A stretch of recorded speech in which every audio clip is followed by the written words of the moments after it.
This is MassX with a brand new Heaven Burns Red video, and what we're going to do is we're going to talk about how to simplify calculating damage as well as score challenge. So I know there's a lot of good resources out there, but they're all from the Japanese version. I haven't played that version of the game in over a year plus, so I needed a refresher. I know a lot of people are new to the game because they only wanted to play a translated version. So I want to try to simplify everything as best as possible. By no means am I saying I'm an expert, but I do understand the basics, and I want you to, because honestly, we're in the global version of this game. It hasn't been out that long, so we don't have the plethora not only of characters and equipments, but we also just haven't had the time to really farm as much as seasoned accounts. So let's first talk about character stats and what's important, okay? So up here, I've got a character up here, and you're going to notice under the attributes section, it lists 8 different attributes in there. If you click on the little eye, you can actually get a nice little breakdown of what they are. But what we really care about for the most part is 6 of those 8. And that goes with strength, dexterity, vitality, spirit, intelligence, and luck. And why do we care about these? Because these are the ones that are going to scale with particular types of characters in the game.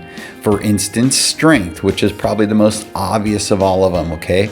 And they state it primarily determines the amount of damage inflicted to enemies, has a greater effectiveness for most skills with plus X% HP effect modifiers. This stat is the one that is going to be for your attackers, your damage dealers. This is the one that you're going to want to pump with them, be it with equipment, be it boosters or accessories. So that's going to be your focus. And then you have dexterity, okay? And it primarily determines the amount of damage inflicted to enemies, has a greater effectiveness for most skills. And again, it's a similar type of formula, except for it's X% DP effect modifiers. Now, what's this best for? Breakers, okay? So they want dexterity. Next, we've got vitality, primarily determines the amount of damage that enemies deal to you. Vitality is defensiveness, okay? And it's defensiveness towards single attacks.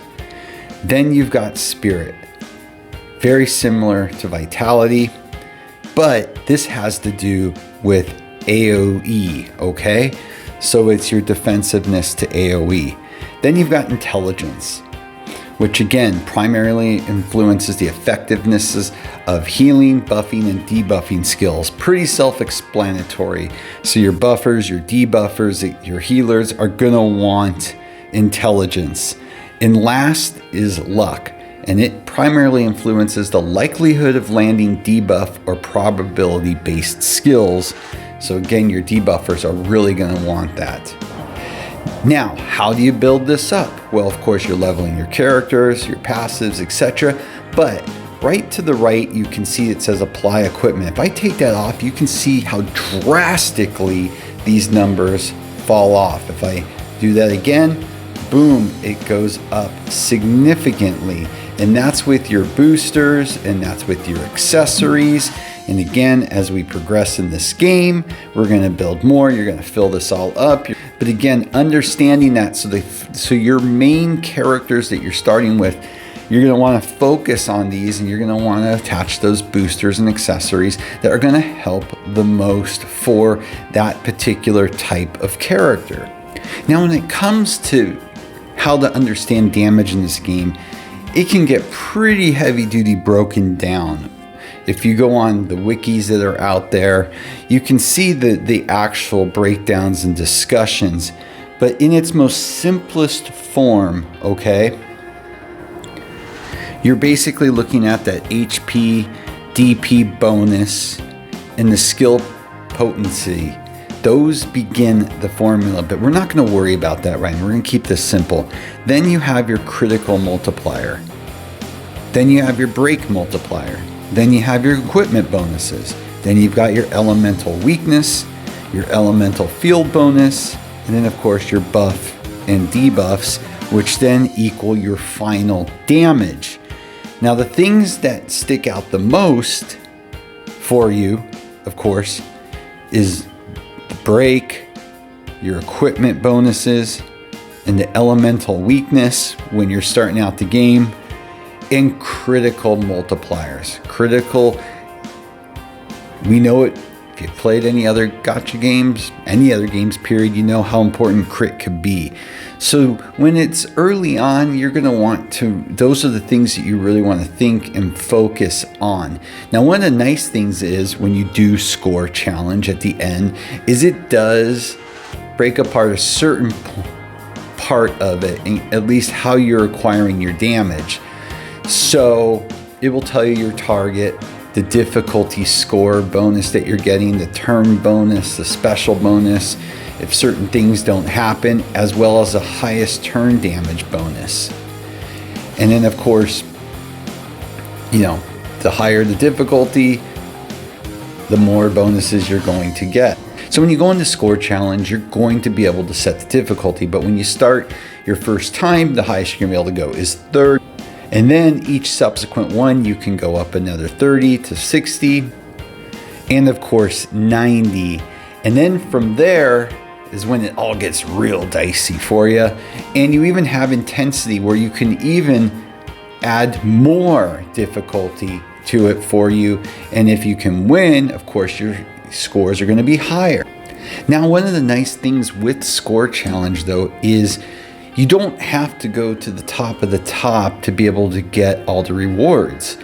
They do have cumulative rewards. So if you find yourself stuck at 65 and you just want to keep farming that, you can do that to get your cumulative points up so you can get those rewards, which is really nice. So don't fret, especially early in the game. Now, one of the other things to consider too is your enemy. Of course, do you have characters that you can play against that elemental weakness, as well as the enemies really only have one stat that's both for offense and defense that you're using when I talked about those different multipliers and buffers in the basic damage formula to see how you are going to be able to do against that. And sometimes it's just easier with trial and error, especially early on, and it allows you to learn what works and what doesn't instead of mathematically devising everything. One of the other things to understand and are crucial in this game, of course, is buffing and debuffing. And with your buffs and debuffs, if they're the same ones, they're just going to add together. But if they're different, they're going to multiply. And you can only have two of the same. So keep that in mind. But again, like I say, trial and error. Having fun is the most important thing, and not sitting down with paper and a pen and a calculator and trying to figure this all out. Again, this game is all about the story, but it is fun. You want to build up your characters, you want to collect the characters, but you also want to be able to progress. So you do want to pay attention to the stats I've discussed, as well as if you're going to do something such as the score challenge, to really pay attention to what characters should be able to perform better against that particular score challenge at that time. So if it's an elemental weakness to fire, then hopefully you got some fire characters, but none of us are going to have full fire teams or full water teams or whatever it may be at this point. So you just got to make do with what you got and take advantage of it.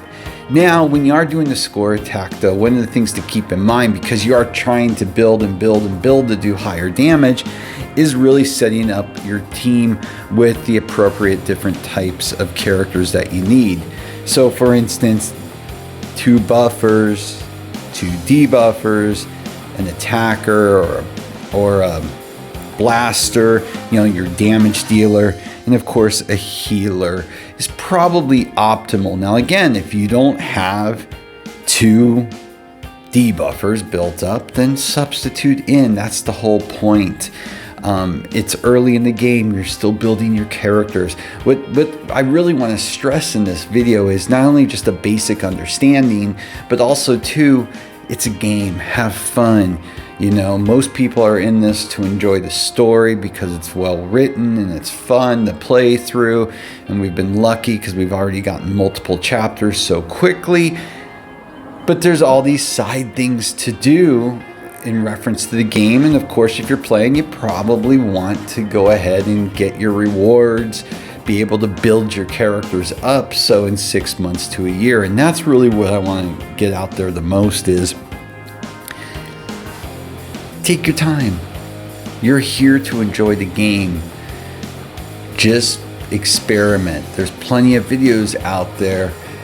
But again, just understanding the basics, knowing the type of stats to be able to build on the particular characters in the team, to just understanding the importance of, you know, things such as your critical multipliers and your break multipliers and your equipment bonuses and your elemental weaknesses, just to get that basic understanding. So when you're building your characters and your teams, that's what this was all about. Just simple understanding, not just hitting auto and hoping for the best. Don't get me wrong, their auto system's okay for putting the teams together. I highly recommend it early on if you just want to have some fun. But as you progress, you're going to want to start to massage your teams a bit and build them to be able to get the damage that you're looking for, to be able to get to those difficulties in the 90s plus. Keeping things simple, because to me it's all about the fun in the game and not about all the little nuances, you know, and being neurotic. Just enjoy it. The story is so well written in this game. It's fun. The characters are great, and we have so many side quests and everything to do, which are just wonderful. So, but again, just know how to focus your characters. You know, the simplest way, if you get anything out of this, is your damage dealers focus on strength, your breakers focus on dexterity. You know, understanding that, you know, your buffers and debuffers with luck and intelligence, and then from there start farming those equipments, looking for those stats to really boost up your characters, and then just dive in, knowing that, you know, buffing and debuffing are so important in this game to build up and to really do those high levels of damage. And in like 6 months, when everybody's farmed out, we're going to have some fun doing videos where we're going to be able to start doing the damage that we see on the overseas version. So again, have fun. With that, as always, please like and subscribe. It helps a lot. Have a great day.